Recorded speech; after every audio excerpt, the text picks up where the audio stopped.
Well, as we move into December and as we look at celebrating this unbelievable gift of Jesus being born and pursuing us, one of the first words that comes to mind when we think about Christmas is the word peace. Because we're told that he's the Prince of Peace. The angels proclaim that he's here to bring peace. And as we've been moving through this year as a family in our rhythms, we've been looking at the fruit of the Spirit and each one in particular. And this month we come to peace. Now, peace is one of the fruits of the Spirit that makes it very clear that this is fruit. In other words, this is not something that you can just accomplish. This is not something that you do. When you look at love, people can say, well, I'm gonna do that. But the fruit of the Spirit is fruit. It's the natural byproduct of the Spirit in your life, the natural byproduct of his presence, and his presence brings love. His presence brings joy. His presence brings peace. It's not something that you can just make happen. It's not something that you can do, which sometimes frustrates people, and they come to the fruit of peace. They say, well, how do I do that? Or what should I do?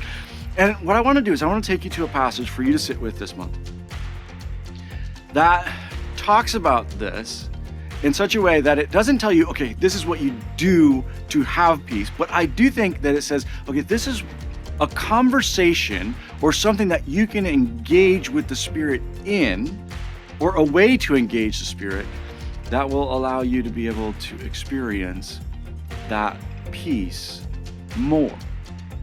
In the passage that we're looking at in Colossians chapter 3, it actually talks about a lot of the fruit of the Spirit, but it focuses in on peace and it ties something to it. So I want to take you to chapter 3, beginning in verse 15. It says this: let the peace of Christ rule in your hearts.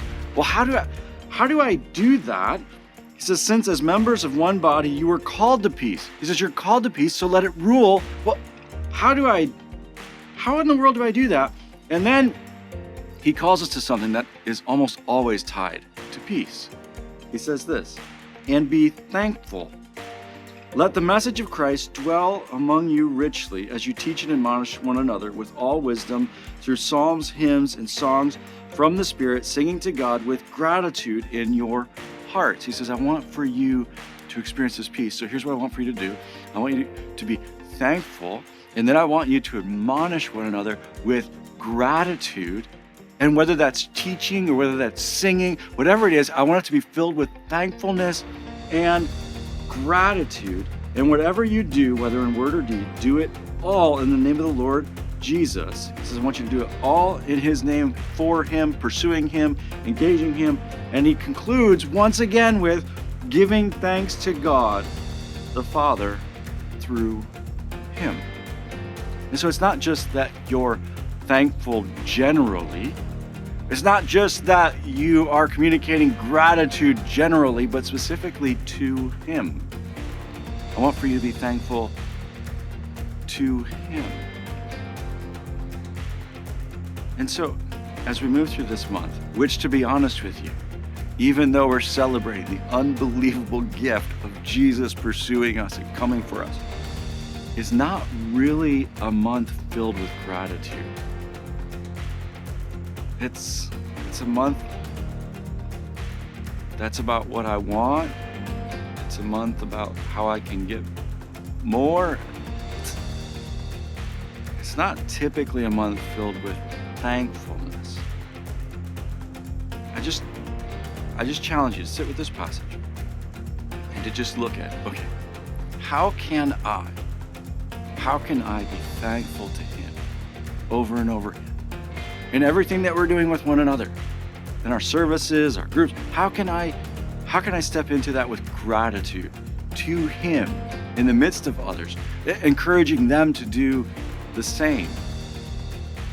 How can I practice gratitude and thankfulness?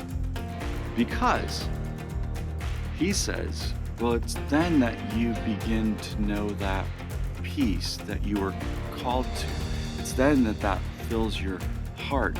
And this month of December, even though one of the first words that we think about is peace, is often not that peaceful. maybe this month, as we sit with this,